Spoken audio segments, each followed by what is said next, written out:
Going off in the hood, man, like Afghanistan or the Gaza Strip somewhere, man. Yeah. We hear somewhere, we probably know them to it by now. After all, it's the American way, right?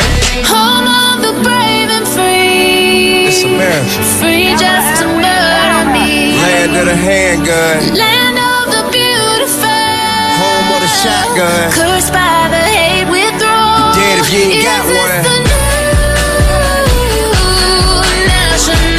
It was like this before I got here, baby. I ain't doing it. I ain't started, I'm just a part of it. Turn it!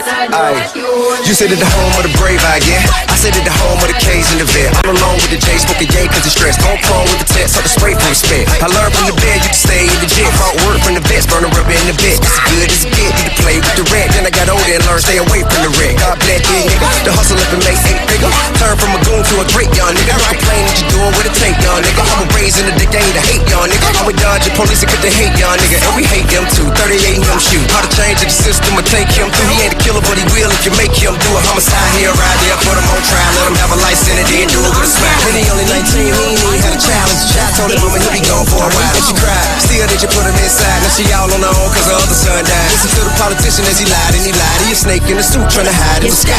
Home of the brave and free. Well, damn, officer, what I do?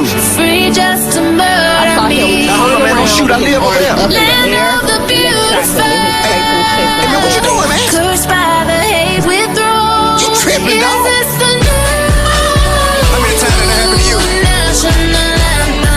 What the fuck you know about being a black man in America? Is this the new? And you wonder why we walk around strapped? Fuck is you saying? Real talk. For the stars and the stripes, cause the bars in the pipe. Young nigga rolling weed in a cigar he could light. Spain red, either blue, selling hard in the white. Live by the gun, never run from a fight. Trey Bun in the hoodie, walking through a neighborhood, he didn't do shit to buddy. He didn't have to die, did he? I guess it cause his dad was a judge in the city. They didn't want him in the pen with the thug that could get him. A jury of his peers said, all will forgive it. It's up on the mind, right or wrong, I'ma kill him. Fill him with the lead like the put him on Luther King head, like the kill Malcolm X, and Hoover did, yeah. You can catch me in the hood where the shooting niggas at. They don't know if neighborhood or the Hoover did, yeah. But Pyrenees or BLs or GD with me, we down the up ride from the OG to Pee-wees. Home of the brave and free. Don't get it fucked up. Free just to murder If you ain't found something you willing to die for, you ain't fit to live. Land of the beautiful. To get something you never had, you might be willing to do something you never done. I'ma die by mine. America, you created a monster that refuses to be ignored. The jig is up. Yeah, I'm with the revolution, I just ain't for no stupid shit. Can't let you changing, dog. What is you doing? Let me ask you something. If the kids of the future tell me why you can get more for being a CEO than you can for being a teacher. Tell me why it mean more to the government to pay the people who gotta watch over the prisoner more than the people who gotta keep the children from becoming prisoners. That makes sense? Tell me why 9 ounces of crack get you more time than a rape right now. Tell me why the crazy white boy can tote a gun, but I can't right now. Yeah, I had felonies, I done did dirt in the street, but I ain't never gave nobody that deserved it, you know what I mean? I ain't never ran no public play with no pistol shooting no innocent people. I ain't never ran no school killing no kids. Man, this is a result of you refusing to deal with the issues at hand. We are a product of the environment you placed us in. We ain't do it. We just live through it. Home of the brave and free. A message to my people. Free just to murder Stop me. waiting on folk to help you. Help yourself. Start with you. Land of the beautiful. Get yourself out. Reach back. Get somebody else out. The hate withdrawn. Is this the new? And that's the way we gon' get them in, man. Sitting around waiting on the government to do something for us ain't gon' never happen, partner. They don't give a fuck about us. But don't play into their hand, partner. You making it easy for them. What the hell is you doing? Today, a wave of African Americans are choosing to move to the African continent. Some exciting things are happening on the continent. There's a lot of talk about the Great Return. In recent years, thousands of African Americans have made the decision to, quote, return home. What's going on, ladies and gentlemen? Today we're here. Many say they want to escape the racial pressure pot of the United States, while some want to connect to the land of their ambassador to the U.S. calling our African American brothers and sisters back home. If you don't know who RJ is, You are sleeping. Our brother RJ Mahdi with us has built a number of enterprises in Senegal. RJ Mahdi moved from Georgia, USA. Africa is the only place in the world where black people can go and build Fortune 500 companies from scratch within 5 years.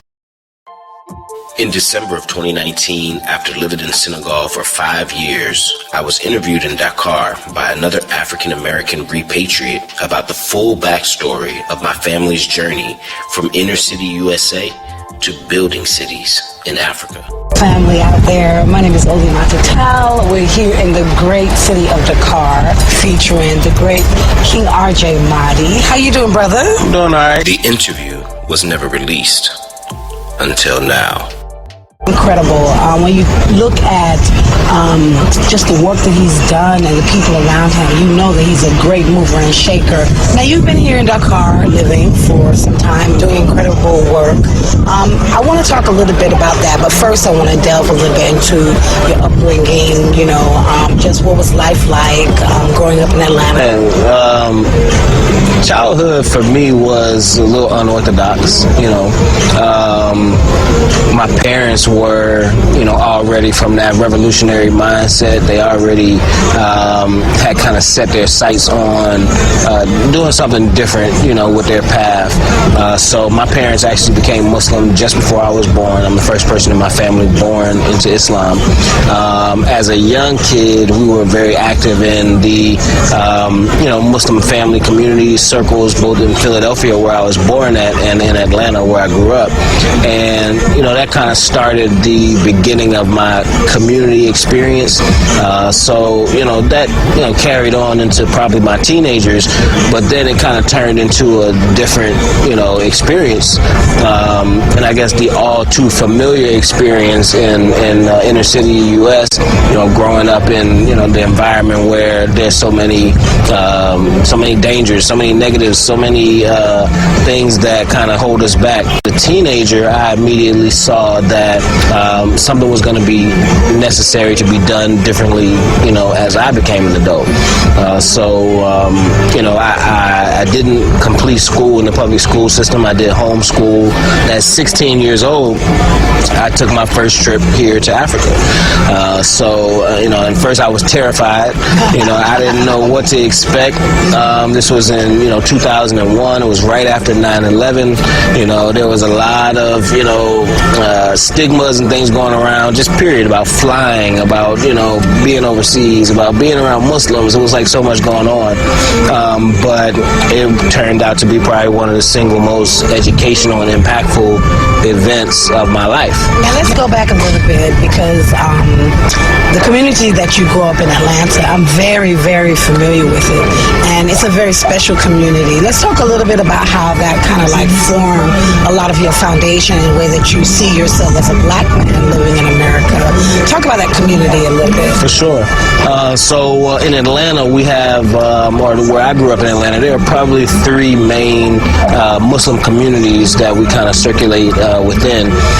One of those would be the East Atlanta, Glenwood, Fayetteville Road Masjid. Another one would be the West End Masjid, which is just in the historic West End neighborhood. And then the third would be Southwest Atlanta, which is the African community of Muslims in Atlanta. So those three communities are what I grew up in. It was like the black, you know, middle class community, then there was the black revolutionary community, and then there was the black African, Pan-African community. And so we just kind of circulated through those communities as I grew up. But one that was most impactful was the West End in Atlanta. A lot of people know about Imam Jamil El-Amin, formerly known as H. Rap Brown. That's right. He was a teacher of mine when I was young. We used to do community projects with him there at the community center, right there at the West End Park. My peers, my age mates, all grew up in that area. But we learned there a lot about, a kind of militancy or a way of protecting the community. I never forget there was a period of time where the West End was overrun with crack. crack with like dope dealers. Yeah, I remember that. And Imam Jamil and the guys there, they started this No Dope on My Block campaign. So the police wouldn't come down there and do anything about it. So Imam Jamil and a lot of the young guys in the community would literally stand guard on the community's corners and make sure nobody was selling drugs, in the neighborhood and to the kids. So as a youngster, and I was a little too young to be one of those security, back then, but it was something that I saw growing up. It was like, we have a higher responsibility.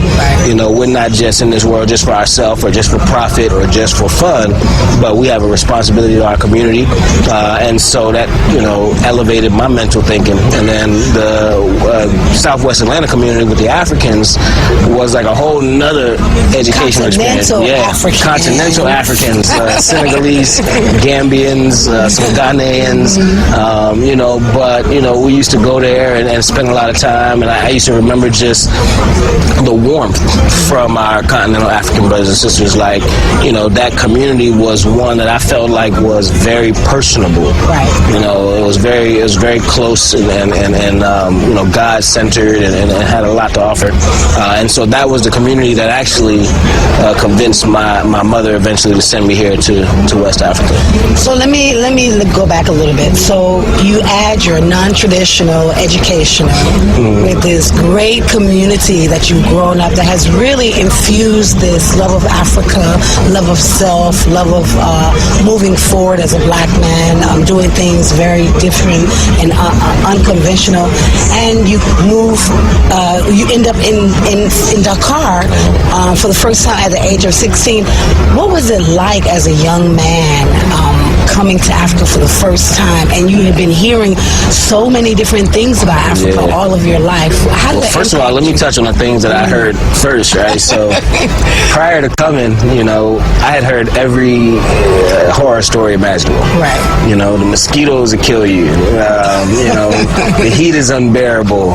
Malaria. Cold is out of nowhere right now. Malaria, or you get food poisoning. We heard it all. Rainy season, and I was terrified. But when I came, things started to even out. Okay. So those fears, they started to come down, and then the appreciation started to rise because I started to see firsthand. And as a young person, you pick up things the quickest. But just connecting with the other young people here, living under the community that we're in here, Medina Baye, and being a part of something that was spiritually kind of like outside of this world to me. That spiritual awakening came largely from spending that year in the home of probably the most widely regarded African scholar of our lifetime. His name was Imam Hassan Cissé. This is his story. Imam Hassan mooy kan mooy ki nga xam ni moo di doomi Fatoumata Zahra bu Cheikh Ibrahim Niass. Imam Hassan mooy kan mooy ki nga xam ni moo di doomi Seydi Aliou Cissé ki nga xam ne mooy xalifa bu njëkk bu Cheikh Ibrahim Niass. Jullit la bu baax, tijaan la bu baax, taalibe Baye la tim bu baax, citoyen la sénégalais la bu baax, mbokk mu baax, nit ku nite. Imam intellectuel la waaye tamit borom xam-xam na ci l'islam ak ci arab. Intellectuel boo xam ne dem na ba yàgg ci doctorat, am na donc baccalauréat, am na licence, am na maîtrise, ba dem préparer ji doctorat. ci devise Baye Niass Baye dafa wax mu ne moom Baye devise am mooy jàngale liggéey jaamu yàlla. Imam ba mu waree jàng na Medina, mottali ji Mauritanie, jàll dem Caire muy Égypte, mottali jàng anglais Londres, ba fi muy demee ci MBA muy USA muy États-Unis. lépp lu ne di jàng muy ci côté alxuraan muy ci côté àdduna imam jàng na ko moo waral làkk yu bëri moo waxoon na mu ne mokkal na lum néew 12 langues. We have one man trying to remodel the mosque of Sheikh Ahmad Niass without asking anybody a dime. Today, there is no scholar, Muslim scholar all over the world who is most respected in the United Nations by Sheikh Hassan Cissé. There's nobody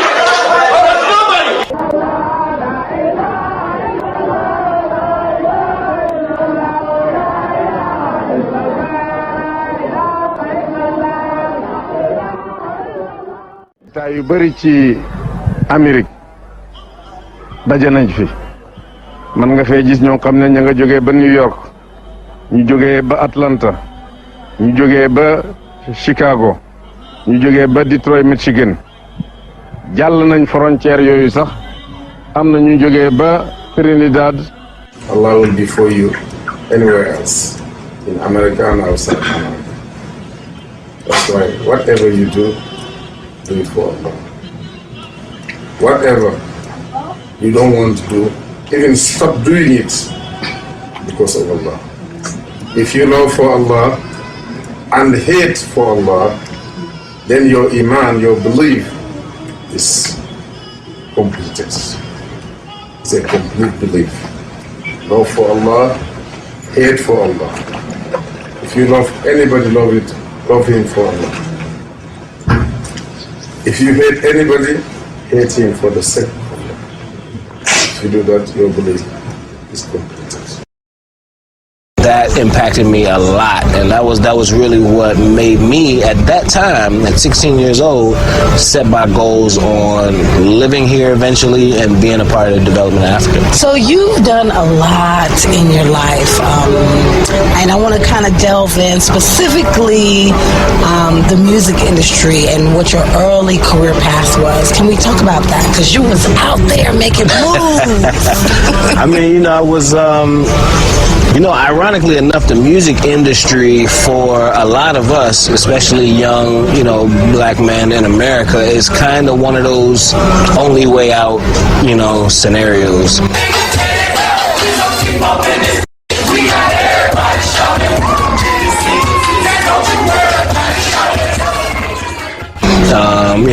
We talk a lot about, having that I want to be a baller mentality, right?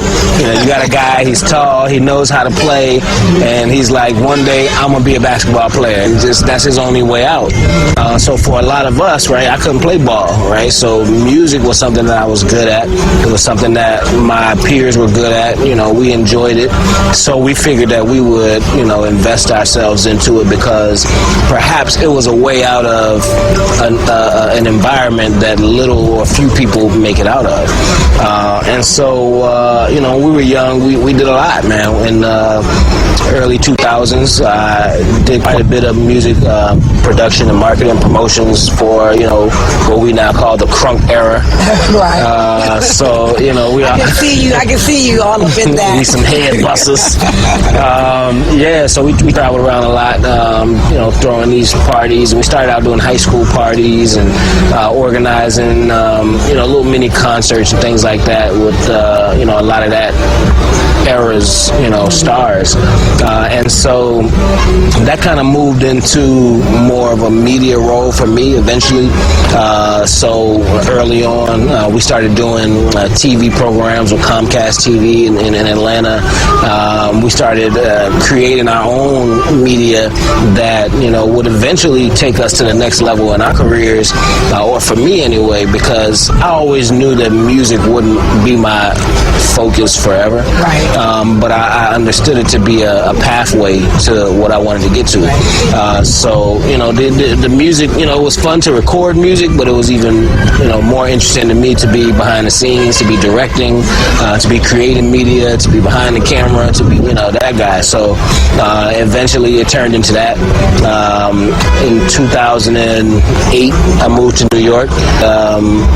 In New York City, I started my own radio show called Nightlife Radio, and that gave us a new platform now, to where I could be the platform for all of my brothers who were already in music, right? Spiraled kind of big. 2010, we opened a photo video recording studio in Atlanta. We got track addicts, doing all of the beats right here in our in-house studio. We shot some movies, we did some tours, we had a good time, just being a part of the entertainment atmosphere in Atlanta. Atlanta, Black Hollywood right now. So yeah, we had a lot of fun doing that. Oil of Olay, lots of sleep and lots of water. Lots of water. And a positive attitude. I met RJ in Atlanta in 2010.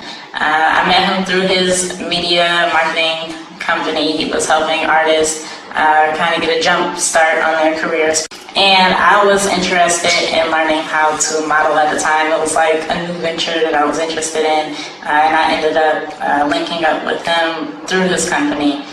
We ended up becoming pretty close, really good friends. We started traveling together a lot, exploring different opportunities together, and really the rest is history. VIP TV, they call me LG, Mr. VIP. Turn for the rest. You still got people coming in. It's 3 o'clock in the morning. Yeah, already. After getting into this industry more, we started to learn more about the industry, and we started to realize that this particular industry didn't really fall in line with the things that we wanted for ourselves. So we decided together to leave that behind. Again, I always knew that wasn't my long-term path, so I made it my business to switch that around. I didn't want to go down the same path as every other young man who wanted to be a rapper.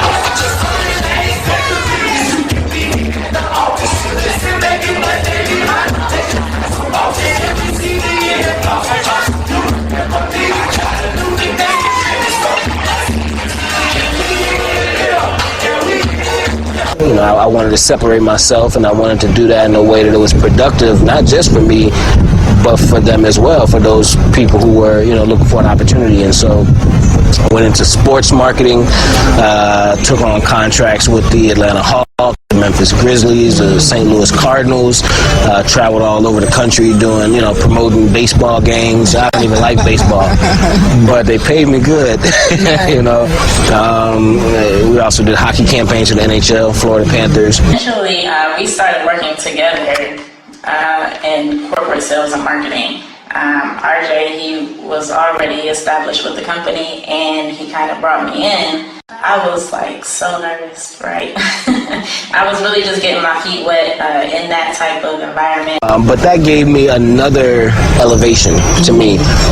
Taught me corporate business. It taught me, you know, the real kind of marketing, right? We have like our marketing, like, you know, throwing parties. Like, there's a guerrilla marketing in that.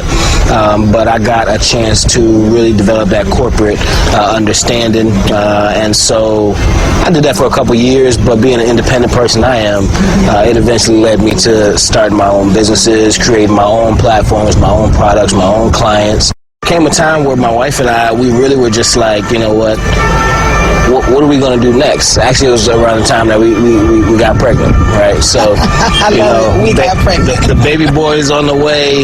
How are we going to raise him different than what we're seeing out here, right? We lived in Miami, we lived in Tampa, we lived in Atlanta, we lived in Ohio, you know, Philly and Jersey and New York, all these different places, but everywhere we went, we saw the same thing. Right. We saw destitute situations. We saw people without options and opportunities. We saw, you know, people stuck in a rat race that was not productive. So, you know, we decided at that point, you know what, it's time to go back to Africa. His background, and that he had spent some time over there as a teenager and came back. But he, you know, said, well, let's try Africa. And he was really, he was like, I want to raise my kids there. Like, I want to raise my son there. So I was like, okay, you know, you pretty serious. RJ, he had actually tried to prepare me for it by, you know, explaining how the living conditions were when he was there as a teenager. By the time we got there, I was like, oh, it's not even like that bad. You know, thankfully, my wife trusted me, and, you know, we made it happen. After liquidating everything we owned, on May 8th, 2014, the Mahdi family, including one-year-old Amir, landed safely in Dakar, Senegal. However, the journey would just begin. So it was definitely a little bit easier to transition into once we arrived. Our family was welcomed with open arms in Medina, Baye, Kabalon, Senegal, a small spiritual community 4 hours from the capital, Dakar. The same community that hosted me 12 years prior. It was time for another spiritual break, and this was just the place. It's a place where spirituality and education is put first. A place where hundreds of American youth have grown up over the years since the 1980s, including many of my own community members and family. We fell right in line with dozens of other African American students of all ages studying at the school built by Imam Hassan Cisse, who had passed in 2008. His younger brother was now in charge.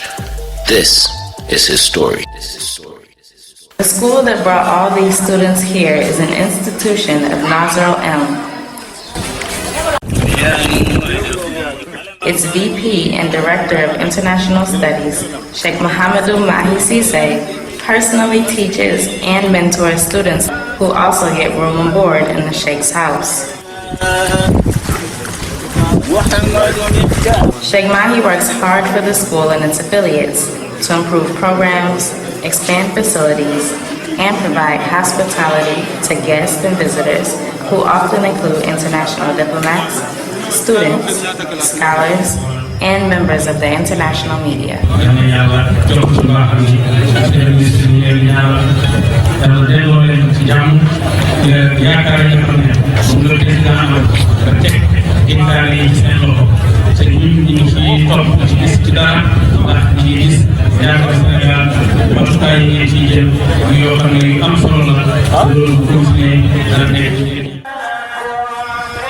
Sheikh Mahdi is the grandson of Sheikh Ibrahim Niass, who was the founder of Medina Baye and its Grand Mosque.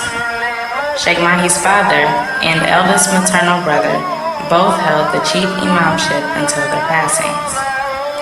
His elder brother, Sheikh Tijani Cisse, is the current chief imam, and Sheikh Mahdi is one of the assistants. Sheikh Mahdi takes the responsibility of feeding sometimes hundreds of people a day, including dozens of needy families, all of his students, house guests, and many other disabled and less fortunate residents of Medina Baye.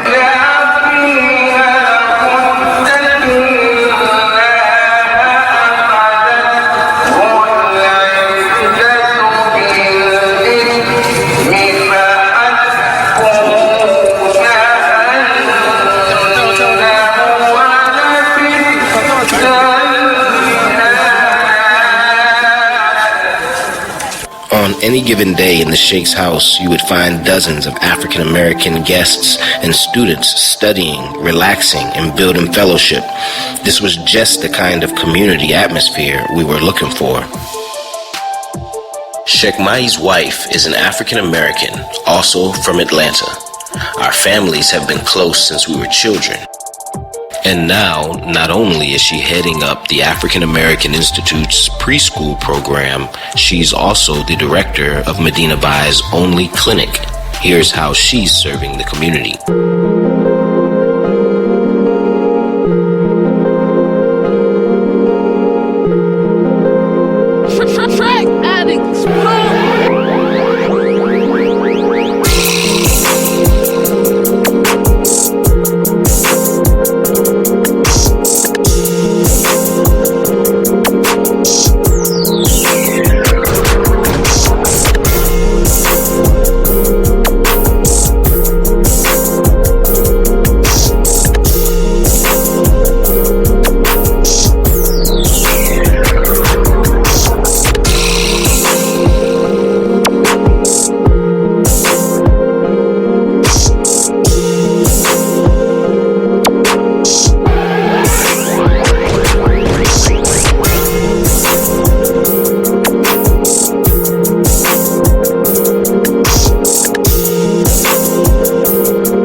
After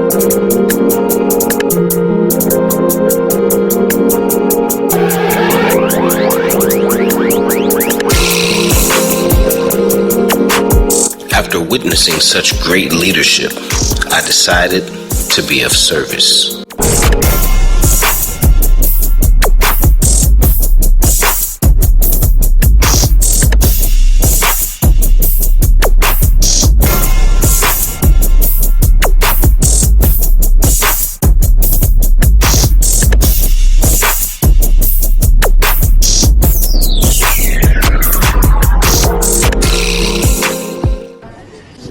So this is Akon. I'm in Kolak. I actually haven't been here since I left when I was 9 years old. Ultimately, I came to see a very influential leader here in Kolak.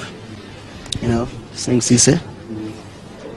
He's a great role model to me, a great friend of the family, a spiritual leader as well, and came to get some current advice to be guided in the correct direction in the path in which I'm actually currently moving in.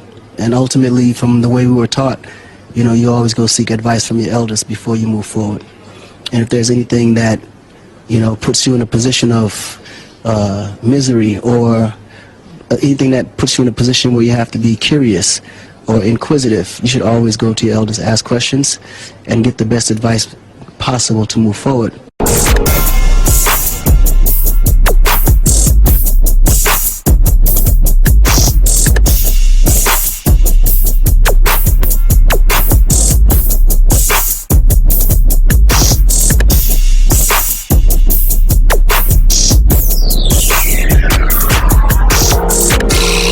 Our path became crystal clear, and we went to work tirelessly serving the community's existing institutions and building sustainable projects of our own. This included using our own voices for common causes, supporting new up-and-coming movements, and appearing in countless live and recorded media interviews on global outlets. Soon, our work began to pay off, and eventually, we would take on probably the single most challenging task of our lives, facilitating a great migration. One thing for sure, in 5 years, we built 5 organizations, becoming the most comprehensive diaspora-owned export, relocation, and investment service in West Africa. The mission was in full effect. King RJ Mahdi does so many incredible things. He wears so many hats. His resume is like off the chain. You are doing so much. Why so much? And what are all of these different entities that you're part of and you founded? Yeah, so when you say it like that, it does sound like a lot. It is. So yeah, I mean, these projects are all things that were born out of the need to bridge the communication and economic gap between the continent and the diaspora. The first one we started was the Medina Baye project in 2014. Was a way of creating a English media source for the city of Medina Baye, Kabalon, where we lived at. And it's a spiritual city, a city that, you know, draws a lot of people from around the world to visit and to seek spiritual advice and things of that nature. We took it upon ourselves to be that bridge of communication.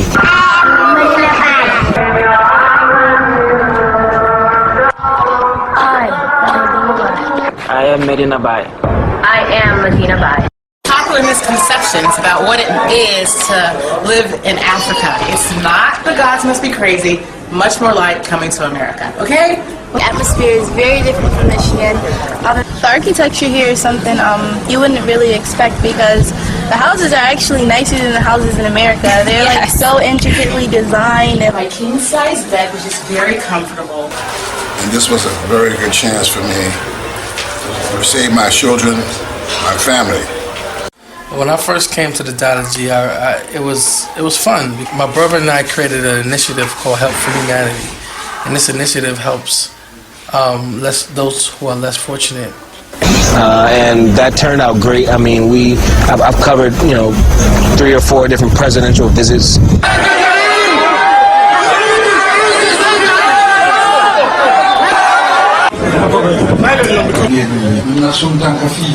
I've been a part of incredible tours and travels and these events that are held there, every year as a part of the city's media, crew. One of the first people we met and grew close to was the son of local scholars and a repatriate himself. After spending years in Dubai, UAE, he was recently back on the soil and would soon play one of the most critical roles in building our mission. This is his story.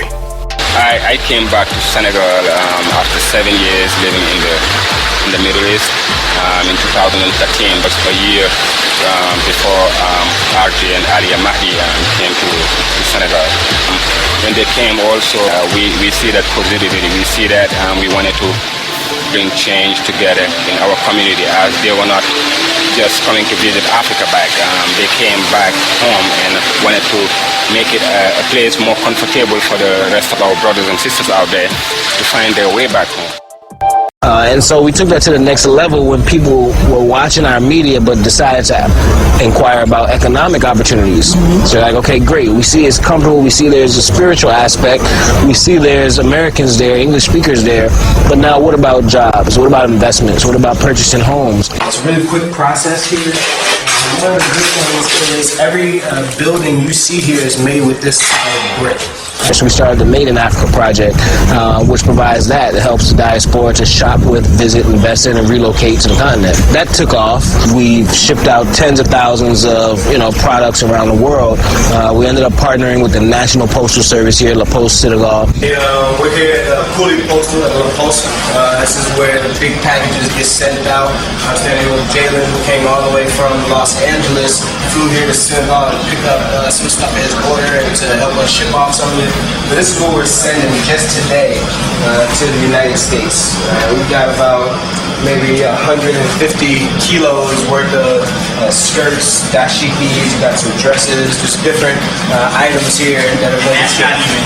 It's not happening. Post office is my job, and I want to make some connection with African project and Made in Africa, because they promote all the goods of African goods in Senegal, particularly in Senegal, because you see all the things you see here is made in Kabalon, and if you come to the post office to send it, you give your money to the post office, and the post office is the administration of Senegal, and all the money you make in the post, you make it for development of Senegal.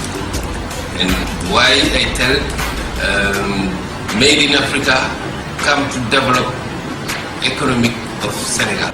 We came here to Senegal and we saw that there was a lot of just dope style here. We found a lot of really cool fabrics and stuff.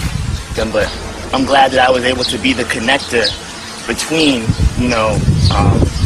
the monetary value that people in the U.S. have, the money, and the value people have here, whether it's clothing or jewelry or just style in general, and really help, both economies merge. That's your partner from America, bidding for the first time, but Thank you, man. Thank you for all your work. We talk about the Made in Africa a little bit. It really started because we saw the people in Africa were very creative. They're creating a lot of stuff. You can see the tailors in the market working very hard every day to create the same stuff, but there was not a clientele to buy everything they create. The same thing with the shoemaker in Baye. The same thing with the jewelry maker in Sandaga. So the Made in Africa started as a e-commerce store that will expose everything that is created in the continent here, so the rest of the world can also have access to those amazing handmade products.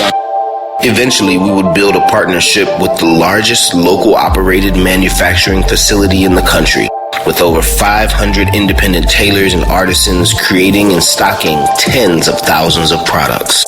Our export program was about to explode. The production facility is thousands upon thousands upon thousands.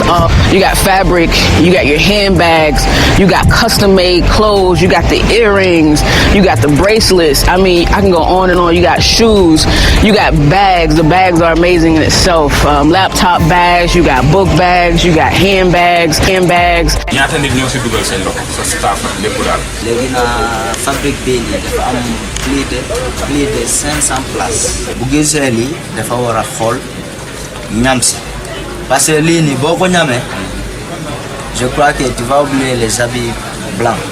Tu vas prendre les habits traditionnels d'ici africains. Rasta. Parce que tout le monde aime ça. C'est de coton 100%. Quand tu laves toujours, ça devient coton. Si tu veux essayer. Yeah. Bon, boo gisee style bi di nga xam ne made in Africa.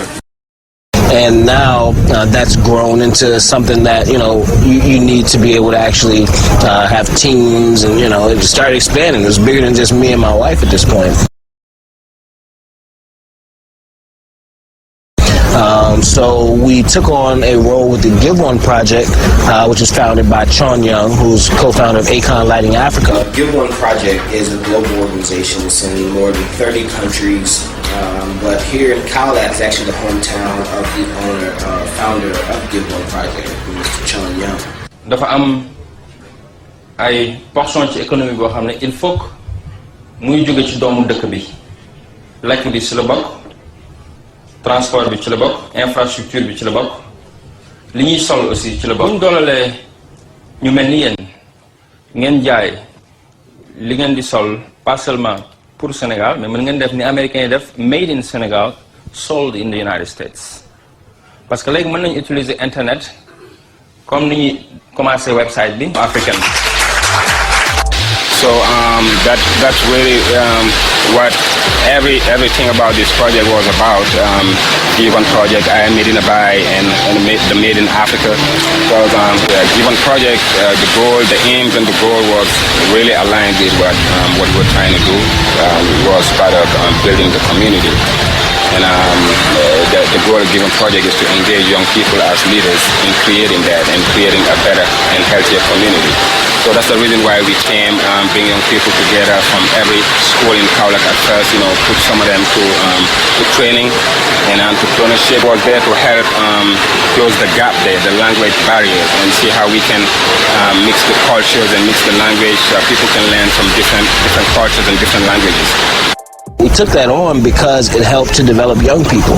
And we knew that we needed professional, sharp, young people here on the ground to be able to help run these businesses. So we started doing language training, and we started doing business incubators, and we started teaching, computers and, all these different things to try and help level up the young people that were around us. And they did that. And surprisingly, these same young people who, when we took them on, they couldn't speak English. Some of them had never used a computer. Some of them had never been outside of college, like outside of their hometown. Now they're traveling the world. Now they're running factories of our business. Now they are, giving tours and having businesses of their own and doing creative, amazing things.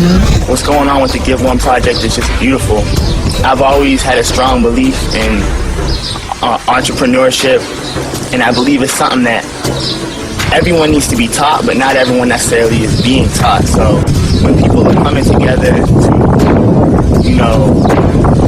really build a culture around being an entrepreneur and really uplift each other, it's beautiful. And I think amazing things are happening right now, and amazing things are going to continue to happen, as people are lifting each other up. I believe that as the water rises, so do all the boats. On April 25th, 2018, with the help of Chon Young and the Medina Baye community, we opened the first free public library in the city of Kabalon.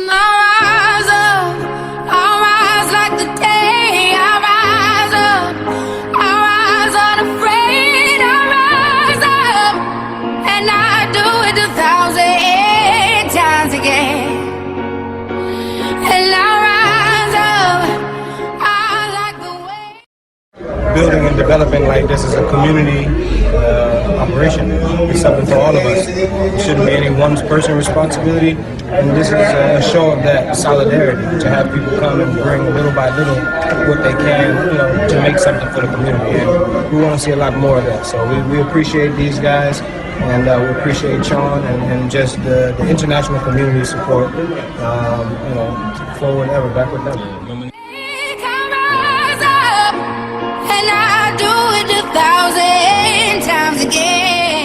Immediately, we started to notice a shift in the mentality of the Give One Project members and the other professionals around us, particularly the young women.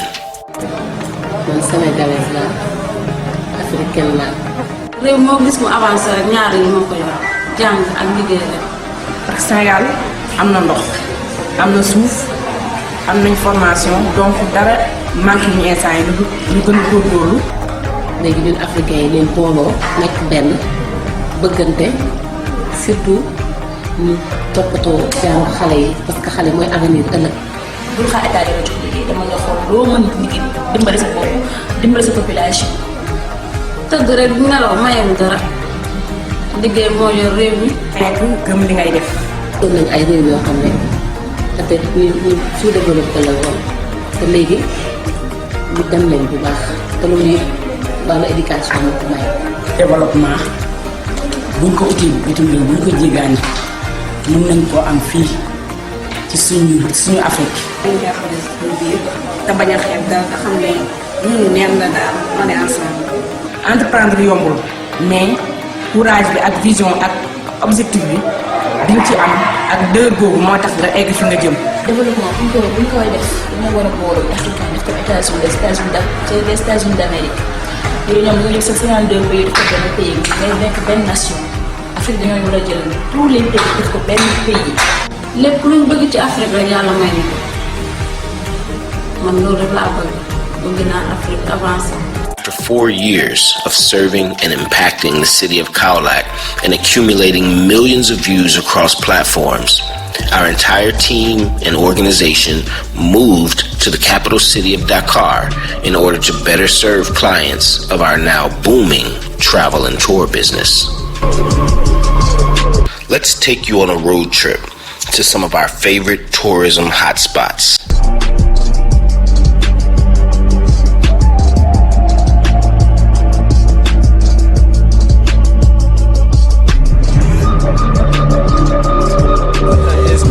It's me, RJ Mahdi. I'm standing here on the sandy shores of Dakar, Senegal. They call it the Florida Africa.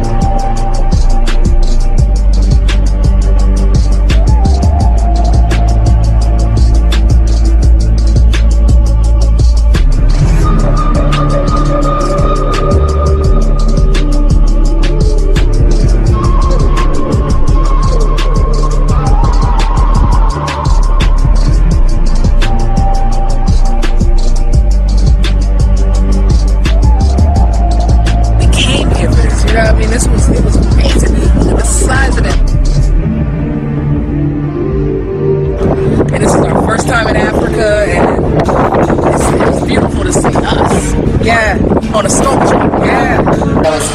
That was very, very powerful.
For people who don't know much about Africa and would like to come here, basically just know that Africa is not like what you see on TV at all.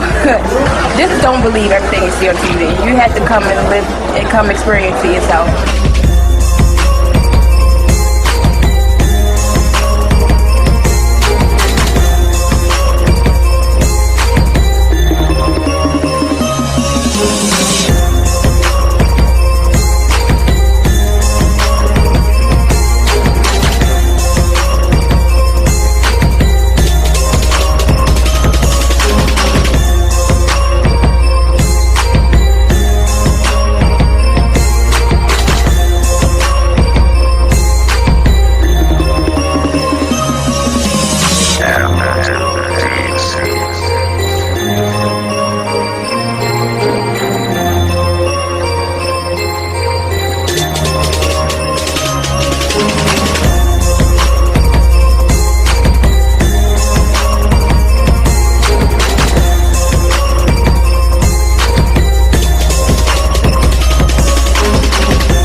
Like the airport. I noticed the airport when I got there. It was like really advanced. It was really nice and clean. Just happy to see that.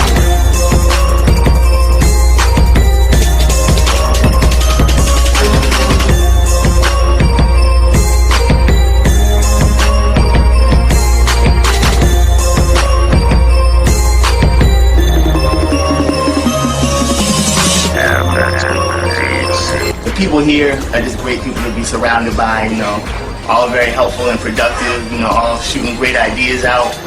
Mission accomplished. We would like to welcome you all to come back to Africa. Africa is for Africans.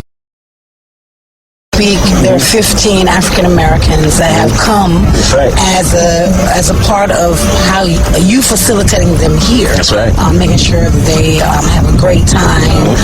So like you said, we got 15 ladies with us today here downstairs at Dreams. They're part of a group called the Jelani Girls. They're coming to take advantage of the spiritual aspect and the cultural aspect of Senegal.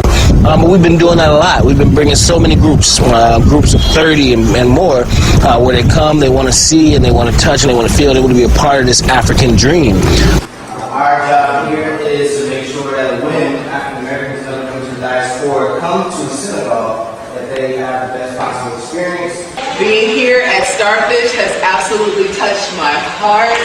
You girls have made me. But if you come with the right open mind, if you come with the desire to engage in the culture, you'll understand that the beauty here in Senegal, it's in the people, it's in the soul, it's in these people you're going to meet here, the culture that you're going to be able to be around for the next few days or two. Right down the street from my house, man. Okay, yeah, I would love to go see that. I've been wanting to go Going see down, man. We give you a tour, man. We had the creator of Brother Man Comics. You remember Brother Man Comics back in the day? Oh yeah, we had the creator down here about 2 weeks ago. I gave him a tour, took them all over. We did workshops for the kids at the schools. We even work with schools here where they have American youth, like African American kids studying here for years, 2, 3, 5 years. So we took them to that school. He gave them an art workshop and helped them with digital design and all kind of stuff. So these are the kind of things we try to bridge, man. We need more people from over there to come here and participate. Let's start working on getting Hidden Colors in the schools out there. In September 2019, we get an invite to the grand opening of Dream American Sports Bar by its African American owners now living in Dakar. The family from Atlanta, Georgia had only been in Senegal less than 1 year before opening the 4-story bar, restaurant, and business incubator. We had to show up and support. We're here in Dakar, Senegal, at a place called Dream Sports Bar and Lounge, an American sports bar and lounge owned by an African-American brother from Atlanta, Georgia, which is my hometown in the States. So today we're going to take a look around at a place that he's built right here in Senegal West Africa, and for the benefit of the diaspora, for the benefit of entrepreneurs. So something that we'll be supporting and standing behind. Take a look.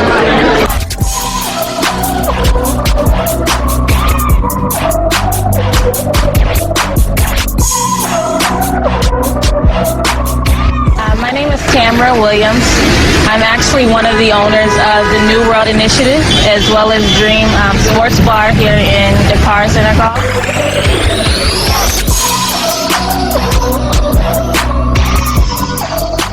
One big initiative of New World is empowering the minds of young entrepreneurs, individuals that want to cultivate and create businesses and have the ability to do for self. So I've actually participated and helped to empower other individuals to start businesses of their own. Get out tonight. This is going to be a hub where individuals of all kinds can come together, network, socialize, and actually start to develop some aspects of business. And we can help with potential funding and different things of that nature. So we're very excited.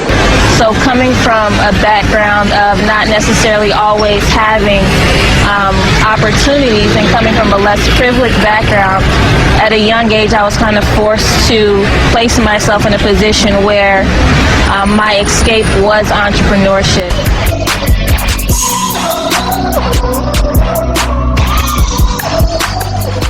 We've literally been up 24 hours trying to, all the staff trying to make it work. Do you think about having other spaces like this in Dakar, or will this place be the only one in Dakar? This will be the main central point, the first of many. We want to make this a staple in Dakar. And what we want to provide here at Dream Sports Bar, providing kind of like a platform or an environment where individuals can come into and have the possibility to network, socialize, and build and brainstorm on creating something.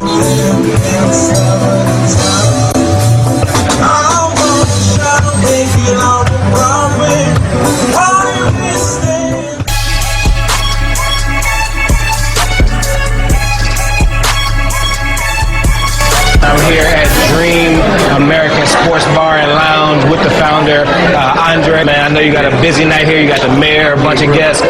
We're really proud of this place. We're going to be around a lot. We'll help with this brother right here. What he's been doing is incredible, really. And a lot of what we're doing is still inspiration from this brother. Man, hey, look, we got a lot of work to do. Don't worry.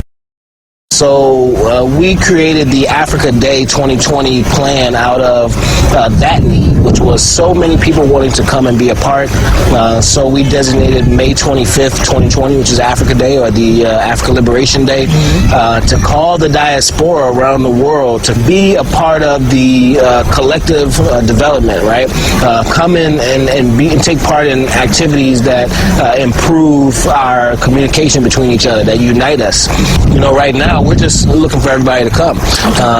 Folks like yourself, influencers from all over the continent who've been, you know, working for Africa, making sure that Africa has what it needs and bringing development and encouraging people to come and visit and take part. And we look forward to connecting with everybody who's excited about Africa. Like, you know, right now, you know, they say we're rooting for everybody black. We're rooting for everybody who's got Africa in their heart. Definitely. Some of your skin folk ain't your kinfolk, but if we love our homeland, we can learn to love each other. That's right. On September 23rd, 2019, we held an official press conference to announce our plans to host Africa Day 2020 in Dakar. The day will go down in history for more reasons than one. 3 years ago, this year, the Honorable Marcus Garvey incorporated the Black Star Line as a means to improve the social and economic conditions of black former slaves in the West by reconnecting them with their African heritage and motherland. 50 years ago, my parents, as young adults in Harlem, New York, joined the Garvey movement as progressive-minded African Americans who knew his mission was a necessary one. 20 years ago, as a single parent with 5 children in a 2-bedroom apartment, my mother worked countless odd jobs and saved every penny she could so that she could send me, her eldest son, to realize a dream that neither her, nor my father, nor Garvey himself had actually seen come true. As a young teenager, she sent me here to Senegal West Africa for 1 year, and that year would change the course of my life and possibly history forever. She sent me to step foot on the soil as the first member of my family and as an example to others. It is with sadness that I announce that on this day, only 4 days before her birthday, I got a call this morning that my mother has passed away.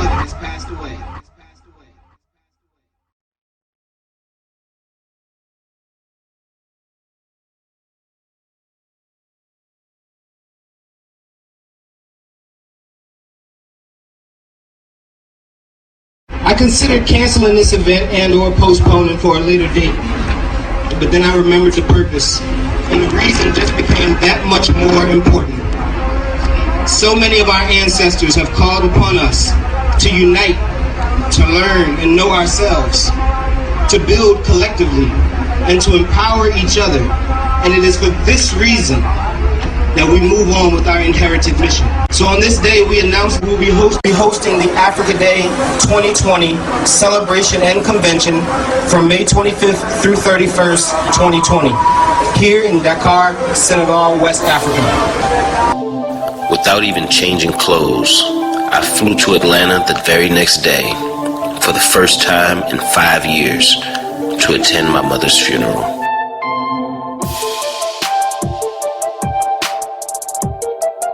72 hours later, I was back on African soil, launching a global campaign for Africa Day 2020. African Day 2020, come home.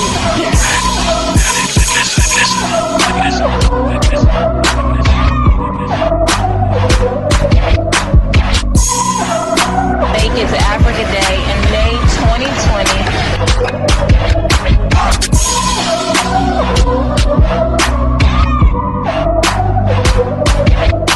Come join us for Africa Day 2020. Dakar, Senegal, from May 25th to 31st. Africa Day in Dakar, May 25th to the 31st. You don't want to miss this. Education, forums, conferences, and building bridges between Africa and the diaspora. May 25th to 31st. Come home.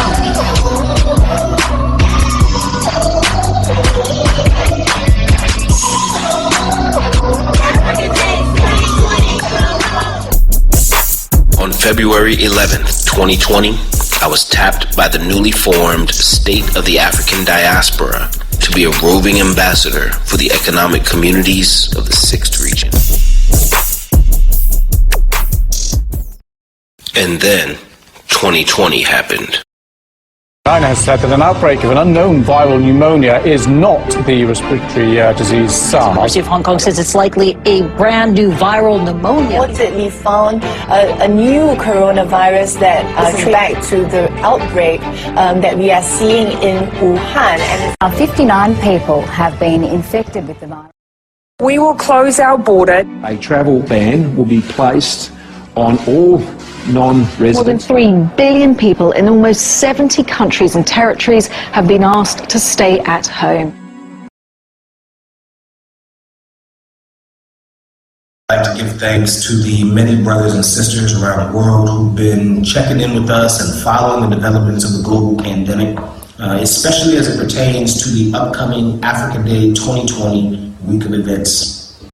After years of preparation and registered participation from organizations, institutions, personalities, and families around the world, as well as accumulating over 120,000 followers on the event Facebook page, it is with disappointment that we announce the official cancellation of the physical Africa Day event week here in Dakar, Senegal. After lengthy deliberations with our team and partners, we have decided to host a live stream week of events so that our brothers and sisters stuck at home around the world may still have the chance to learn, build, and unify around the topics, issues, and solutions that we plan to discuss during this monumental time. In my new role as ambassador, one of my first acts was to bring together champions for the repatriation movement in efforts to build solid global support. And on May 15th, 2020, only 10 days before Africa Day, we broadcasted live with the current President General of Marcus Garvey's 100-year-old UNIA ACL, the Vice Prime Minister of the State of the African Diaspora, and former Assistant Attorney General of the U.S. Virgin Islands, now founder of Sankofa Repatriation Assistance Program, all to announce a charter that we'd signed between our organizations to expand and advance the mission of repatriation.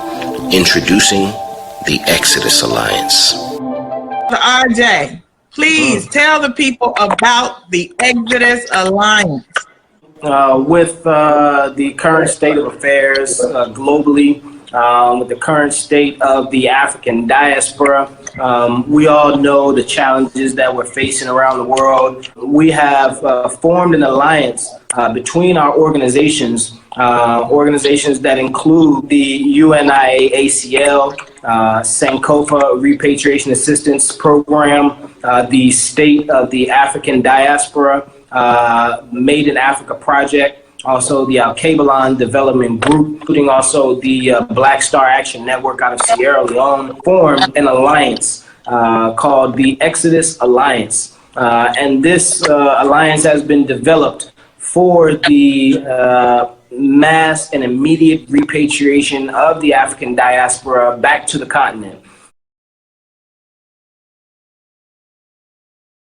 Blessings, happy Africa Day. It is RJ Mahdi and the lady, the queen of the house, Aliyah and Mahdi. And we are co-founders of the Made in Africa Project.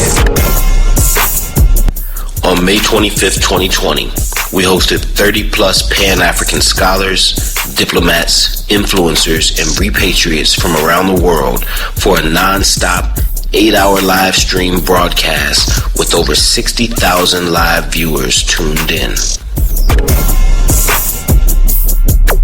Africa Day was alive and well.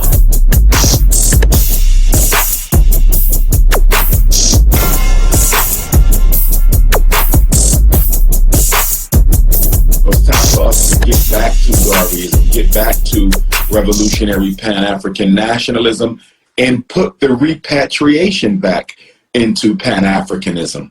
And let us also be clear that those of us in the diaspora have to organize economically, We must organize economically in the diaspora so we can become an economic force for Africa. So African nations no longer have to borrow funds from the UK or the US or from China or from Russia. They can come to the African Diasporan Bank, where all of our funds are, and borrow directly from their brothers and sisters in the diaspora. And in response to that, I believe that Africa should become the breadbasket of all African people in the world. I think our problem is we have not been focused on Pan-Africanist solutions. We have been looking for tribal solutions, regional solutions, national solutions, local solutions. We need Pan-African solutions. Again, it's not a question of whether you want to be Pan-Africanist or not. It's a question of Pan-Africanism or perish. Facts, my brother. And I want to make our own pledge to you when we're ready to build that school on the soil. Come on down. We've got our city of Alkebulan. We give you the land. Come on down. We participate with you in building that, brother. It's much needed. It's much needed on both sides of the ocean. We're with you 100%. Well, send me some information on that city of Alkebulan that y'all have. Absolutely. Send me some information. Let me see what y'all doing, because that might be the location. We do have 50 acres in Ghana, and I do have a traditional ruler in Nigeria who wants to make land available for school as well. But let me hear about this Alkebulan project. Let's make it happen, my brother. What's up? Peace and black power. So the next level came. So now we've got people saying, okay, well, we want to come back in mass. We want to be able to develop on the ground. We want to be able to live there, thrive there, sustainable. And so that's what the Alkebulan project was born out of. RJ Mahdi moved from Georgia, USA, 5 years ago to live in Senegal. He set up a business, helping other African Americans to do the same. We want to have a positive impact on the economic future of not just Senegal or West Africa, but the continent. We want to create home, and we want it to be here for our children. I think that's what we got to look forward to right now. Yeah, one of the benefits of coming to the motherland is that it's our birthright. And we have to say, in all honesty, is that we never chose to leave Africa. We are children of a kidnapped people that left here by force. And so we now want to reclaim and come back home, to our home, and come back and knowing that we can be accepted amongst our own. And so we're able to put together the skills and resources of all of these different people from the diaspora in finance and law and environmental, health and education and medical and etc. So that we can begin putting the pieces together for this city. We went on this mass hunt for land. We sent our scouts out to every corner of the country and was like, hey, find land big enough that we can put our family on it, not just us, but our community. As RJ Mahdi, he is our guest. He's actually the CEO of Made in Africa project, an American, yet back in Africa to make an impact. He's actually trying to connect the diaspora. Well, this year we launched a campaign to organize our brothers and sisters in the diaspora to invest in a collective city here on the ground. Like to build our own community and launch our own businesses, our own agriculture, our own environment, so that when we come here in mass or in numbers, we have our own area to thrive and be sustainable. It's going very well. We've put together a collective group of individuals who are mutually invested in building that project. We've gotten a ton of response from members of the diaspora around the world who are interested in living in that community or investing in businesses or agriculture in that community. That motivates us to keep going. So it's very important that we make that mark so that others can then follow. Know what's going on here, and not enough people know. A lot of people I talk to on a daily basis, they still think Africa is war-torn. They still think everybody's poor. They still think, all of these different stigmas that we got from way back in the Bay that we get from, CNN and the BS channels, right? So we just focus on teaching folks the real. So what kind of investment opportunities do they have over there? We wanted to go over there and build financially. What can we do? Yeah, funds, man. Right now, we're actually setting up a mass land purchase deal. So we've been selling land here for a while. A lot of people brokered land for them and helped them to come out here and, you know, set their own roots. But now what we're doing is we're building a collective project about to acquire 600 hectares of land so that we can come in mass. We can build our own facilities, we can build our own schools, medical facilities, manufacturing facilities, agricultural farms, etc. on one land, and then be able to move up to 10,000 families here to live sustainably, you know, without depending on anybody else for that. So that's what we're working on literally right now. So we started locating different sites. Eventually we designated a site in between St. Louis and the Pink Lake, 600 hectares of land, a little over 1,000 acres of land, where a mayor is here and he has this decision to make. How do we develop? Right. And who do we develop with? Right. And so, you know, by God's grace, we were able to create a partnership there. Qui c'est le président de l'association des chefs du village? Qui c'est le conseiller spécial également du maire? Quel est le premier adjoint au maire également? Il y a aussi conseiller spécial du maire. Ni c'est des Américains. Salam alaikum. Ni que vous y avez le niveau de créer qui grand position. Au moins élite américaine yi nekk depuis ñu nekk États-Unis au moins ñu mën a am dëkk bu mucc ay boo xam ne bii au moins dañu mën a dellu si waat pour dëkk si waat la France ah te dëkk bu mag dina am université dina am lycée dina am aéroport dina am hôtel dina am ay marché et tout hôpital et tout donc dëkk bu bees tax la doon bu mag ah moo tax ma bëggoon ngeen xaar ba ñoom moom ñooy leen maintenant si vous vérifier nañ ko ak monsieur le maire mais xam naa ne moom dañ koy pousse mu jëm ci Souleymane. Ah Souleymane.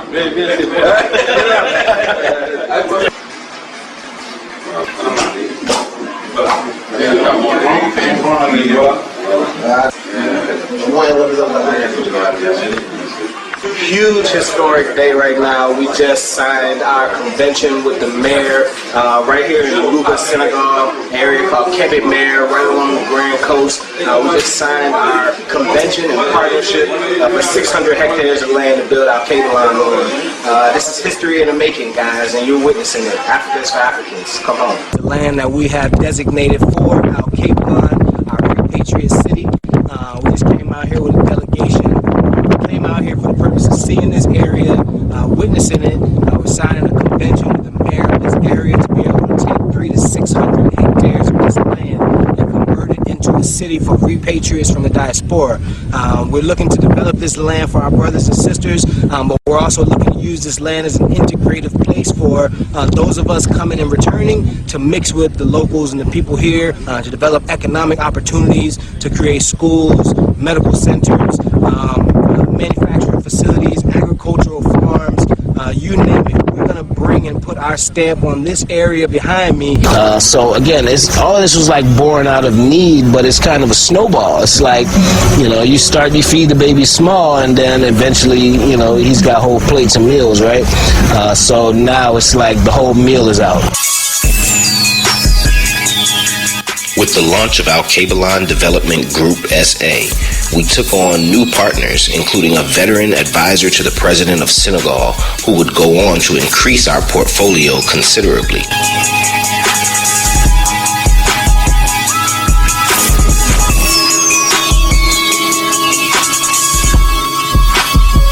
We closed out 2020 with the acquisition of several additional real estate projects, including a 40-acre community being built just outside Dakar and a transitional property for returnees near the Pink Lake.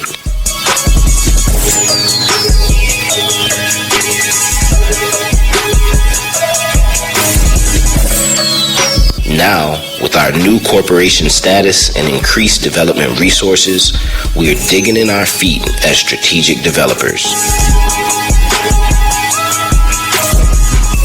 The Alkebulan Development Group, we're here in Senegal now at SA Corp, ready to develop anything that connects the diaspora with the continent.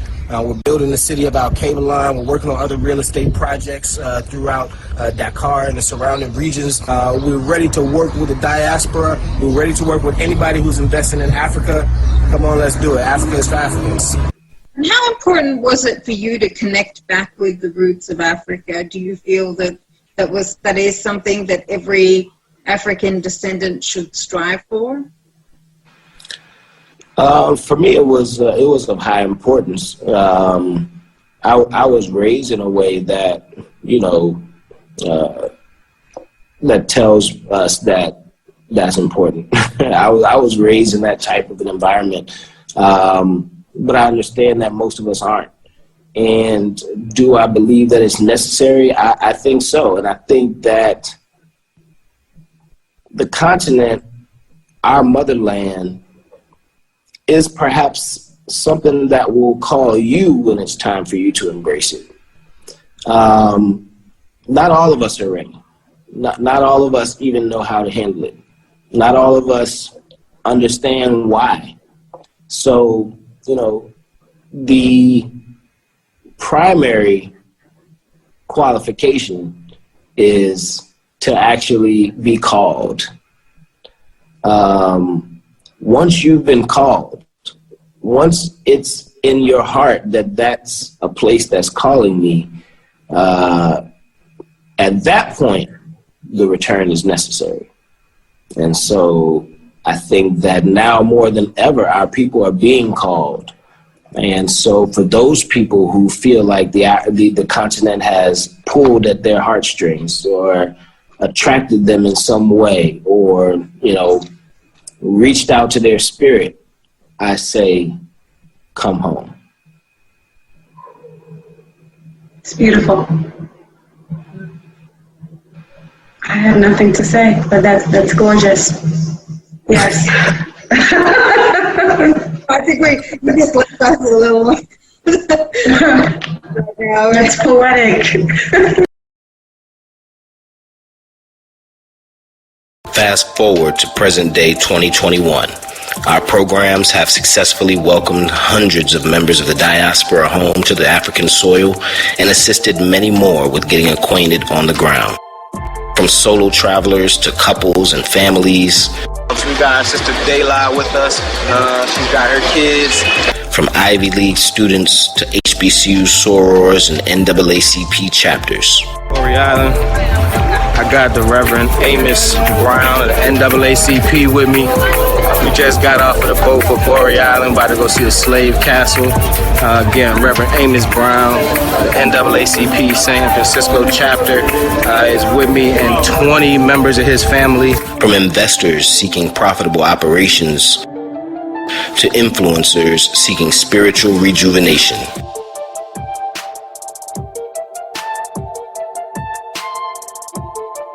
Many coming to give back and make a positive impact.